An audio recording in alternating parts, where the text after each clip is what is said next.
Lights out.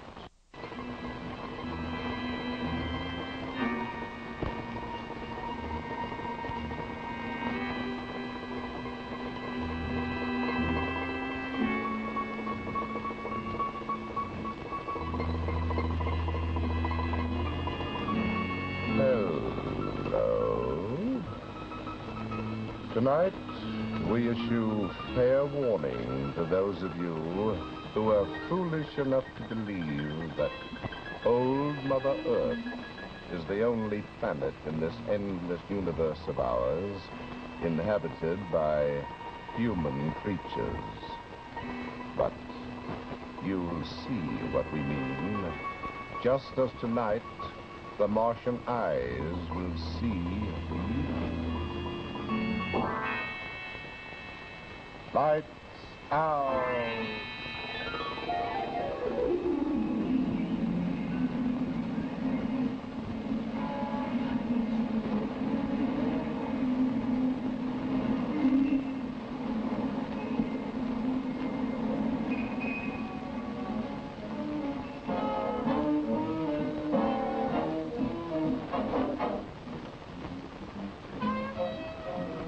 Good morning, Professor Lyman.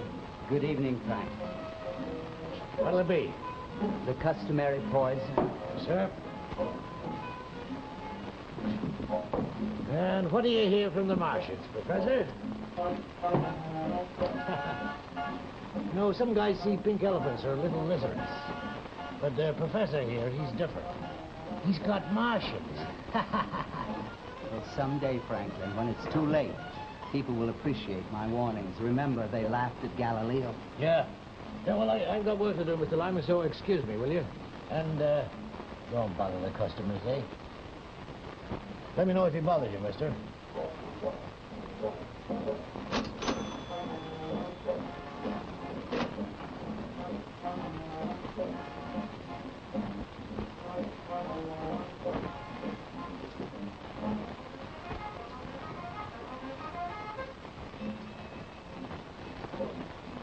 Don't look now.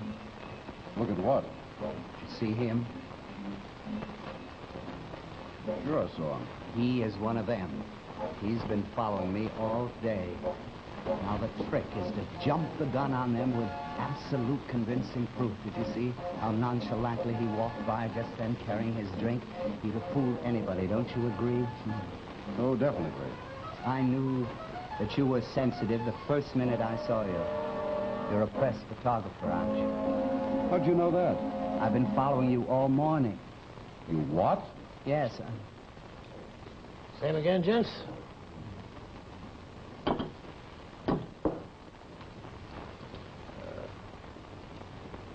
Sir.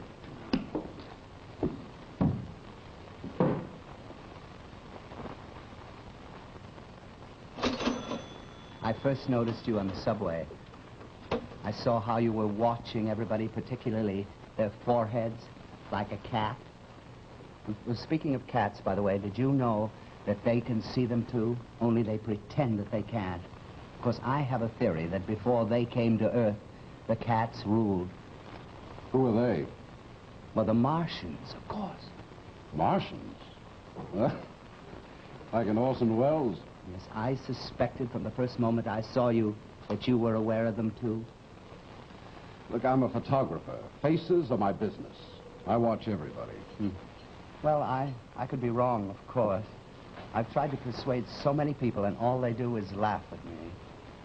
Professor Spitzer, that is the astrophysics man. Now, he had an article in last week's Time in which he said that assuming that there was life on Mars and assuming that they were way ahead of us and could come to Earth, nobody would believe the few people who did see them. Unless, of course, there was absolute definite proof. All around us, you say? All around. Him? Shh. They rule the world. They have conquered us, and they're so clever that we don't even know it. Wait, they follow us, they even marry us. Now, you take bathtubs, for instance. Okay, take bathtubs. Nobody in their right mind would say that bathtubs are comfortable for us humans. But for Martians, they're fine. Now, look, whenever I hear the water running into my bathtub, and I know that there's a Martian splashing around in there, I usually pretend that I don't hear a thing. Oh, it's a smart move. Well, they hypnotize us, you know. Oh, you don't say. It accounts for so many, many things. Now, why does a criminal confess? Isn't that the most illogical thing in the world? And yet he does it. Nothing makes any sense. See, you're serious about all this, aren't you? And why is my wife so illogical about money? Martians? Precisely. You know, just last week, I realized suddenly that my bed was too short for me, and I wanted to buy a long one. Did I? Oh, no. Why? Because the Martian, who generally sleeps there, he persuaded me that I shouldn't spend the money. I shall go through the rest of my life now with my feet sticking out over the edge of that bed. Does that make any sense, does it? Hey, look, you aren't kidding, are you? And take wars. Wars don't make sense from any human viewpoint. Nobody wants them. We go right on having them. Why? Search me, Doc. Why? From the Martian viewpoint, they're valuable. You see, they give us a spurt in technocracy. And the Martians use our developments for their own purposes. You figured this out all by yourself, huh, Doc? All by myself. Okay, Doc, I get the picture. Now, look, why don't you take your drink and get down there and sit all by yourself? And you know how I tell? No. It's the third eye. Could you say that again? It's a third eye. There's a third eye right here, middle of the forehead. It's invisible most of the time. Hey, wait a minute. What? If it's invisible, Doc, how can you see it?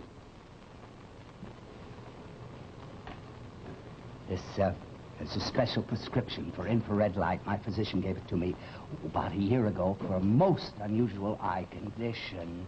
That was when I saw them for the first time, and I concluded that the third eye is only visible in infrared light. Now, I want to give this secret to the world, but nobody will believe me unless you... Yeah, sure, Doc. Go on. Well, I must warn the world, and the question is, how far will I get? That's a good question. You see, not even the Martians believe me. Oh, if they did, I'd be a dead duck by now, wouldn't I? Now, I had hoped that... No. I suppose that your Martian has hypnotized you just like all the rest. You won't believe it. Did you say my Martian? Please. Now, I may be just a tiny bit drunk, but my logic is absolutely unimpaired. 2 and 2 equals 2 and 2. Either you know about the Martians or you don't. If you do know, why do you give me this my Martian routine? My Martian knows you have a Martian. I know you have a Martian. The only question is, do you know it? Will you think hard? Will you? No, I don't have one. Why? You're very nervous, aren't you? Yes. You're very nervous, aren't you? Of course you have a Martian. Everybody has one following him around, watching him, giving him... What would I be doing with a Martian? You're out of your...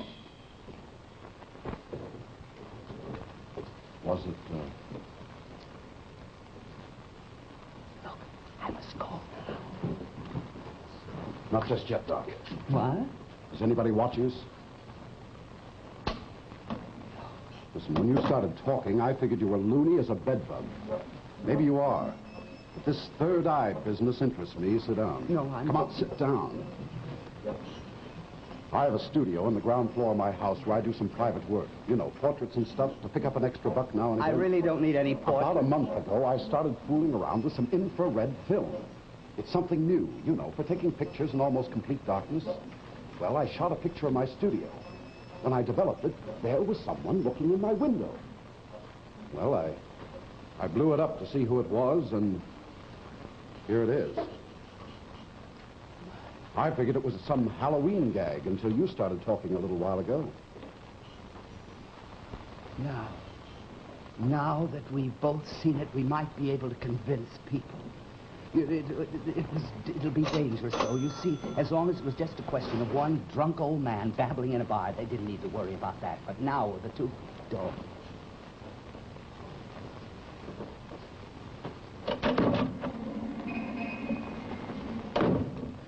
You take this photograph for safekeeping. But to the negative. Well, come to my studio about 8 o'clock tonight. We'll figure out how to proceed. Can you be there? My wife? Well, tell her you have to visit a sick friend. Tell her anything but be there. Here's the address. Well, You better go out the back way. So long, Professor.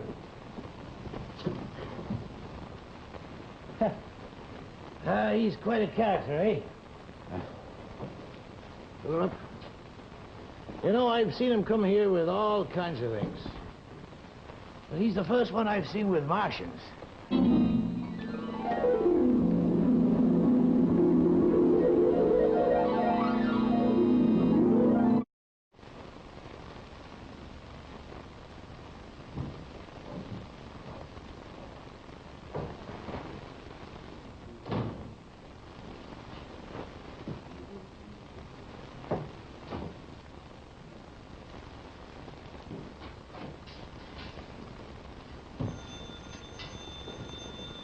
Hello, Sorrell speaking.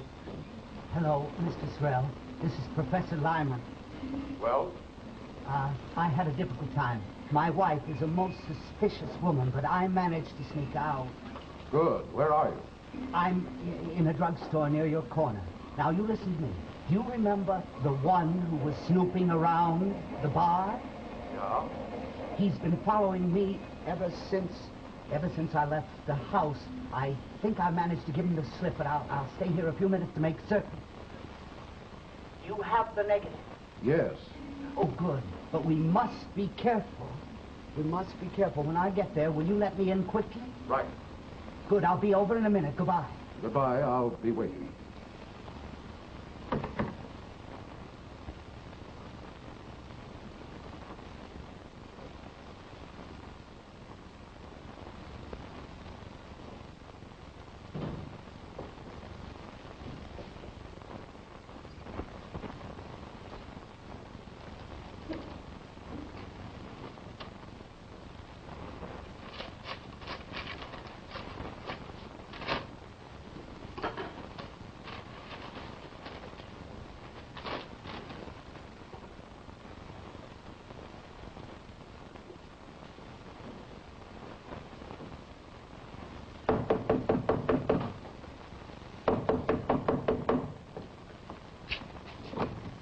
Thank heaven you got here. You. Good evening, Mr. Sorrell. You have an excellent memory for faces. So do I. What do you want? Let's not be naive, Mr. Sorrell. I was extremely interested in your infrared photography this morning. I don't know what you're talking about. After listening to our friend Lyman babble about three-eyed Martians for the past few weeks, it came as quite a surprise to me when you actually produced a photograph corroborating what he said.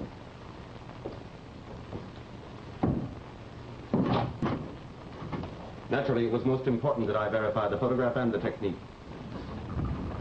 You're crazy. You're mistaken, Mr. Sorrell. It's our friend Lyman who's crazy. At least I hope to prove he is. You will get the photograph for me, please. And the negative. Who are you? Our friend Lyman has been acting most peculiarly lately. His wife has become concerned. She's thinking of having him legally committed to an institution. What's all this got to do with you? I, too, am most anxious that Lyman be committed. I've been following him for some weeks. So, naturally, Mr. Sorrell, following him, I observed him. So you see, that's my job. I want to make sure that Lyman is committed as insane, so that Mrs. Lyman is free to pursue the kind of life that she chooses to lead. So naturally, when you come along and verify all the things that he's been saying, I am most concerned. You're lying. You're one of them. Get the photograph, Mr. Sorrell. And if I refuse? You will not refuse. Very well. It's in the dark room. And Mr. Sorrell. No tricks, please. My client is very determined.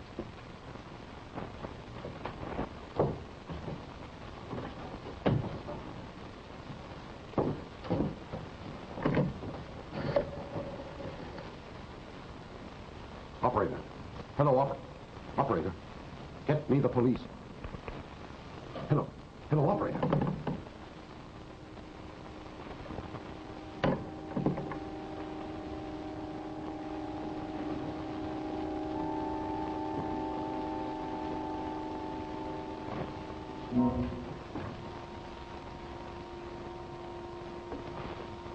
I see you thought of everything, including the telephone wires. Here's the negative. It was taken with infrared film using a combination of filters known only to me. I used this camera using ordinary technique, like this. Here. Here.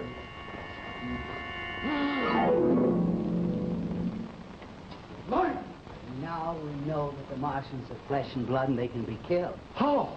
Well, I managed to sneak in and surprise him. I borrowed your little paper knife. But this is murder. What do you think he'd have done to you if I hadn't killed him? I'll get the police. No, don't be a fool. You think that the police are going to believe a fantastic story about a three-eyed Martian? We aren't ready for them yet. Now, we've got to convince the world before we tell them. The body. Someone may come in here at any moment.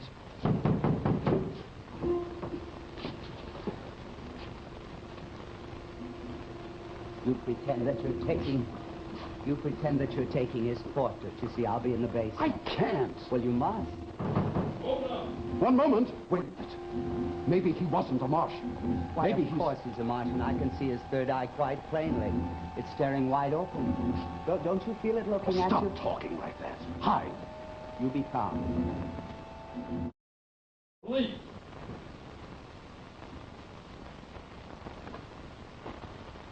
Oh, Mr. Sorrell? Hello, officer. I'm terribly sorry to have kept you waiting, but I was doing a portrait. Oh, well, I'm sorry to bother you, sir, but the telephone operator phoned precinct. She said she got a call from your number. Sounded like you needed help. No, everything's perfectly all right, really.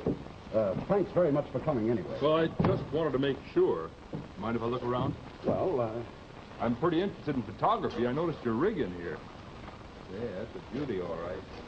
Uh-huh. Boy, I wish I could afford one like that, but I guess not on my salary, huh? Well, Mr. Sorrell, I see you're busy, so I'll just take off. I'm sorry to have bothered you, sir, but you know how these things are. Oh, watch the birdie. Good night, Mr. Sorrell. good night, officer.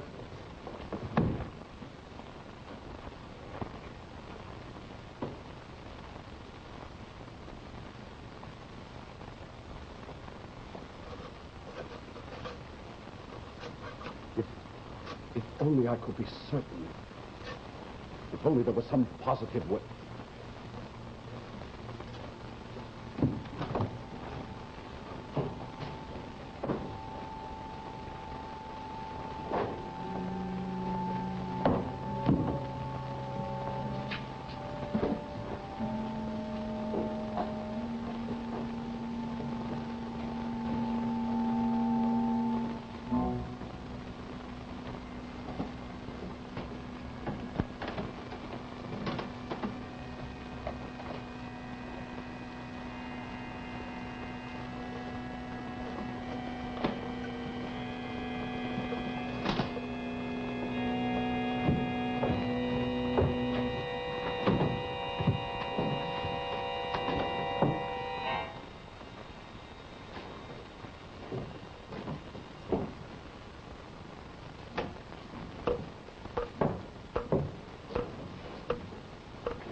Ryman. What? Are you ready yet? In a minute. You bring him down.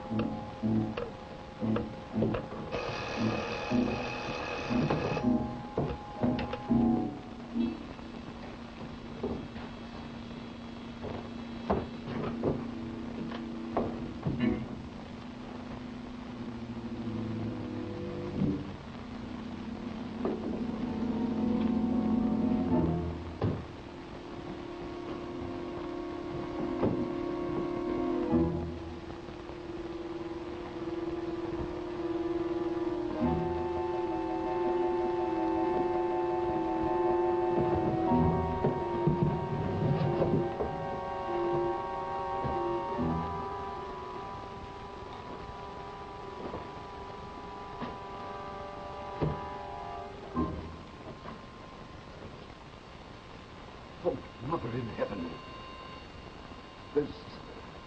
There's no third eye. He's a human. An ordinary human. Lyman. Lyman! I'm ready for you. Lyman, we've made a mistake. Oh, no. There's no mistake, I assure you, Mr. Sorrell. The graves are ready. Both of them. Oh, Both. Come down.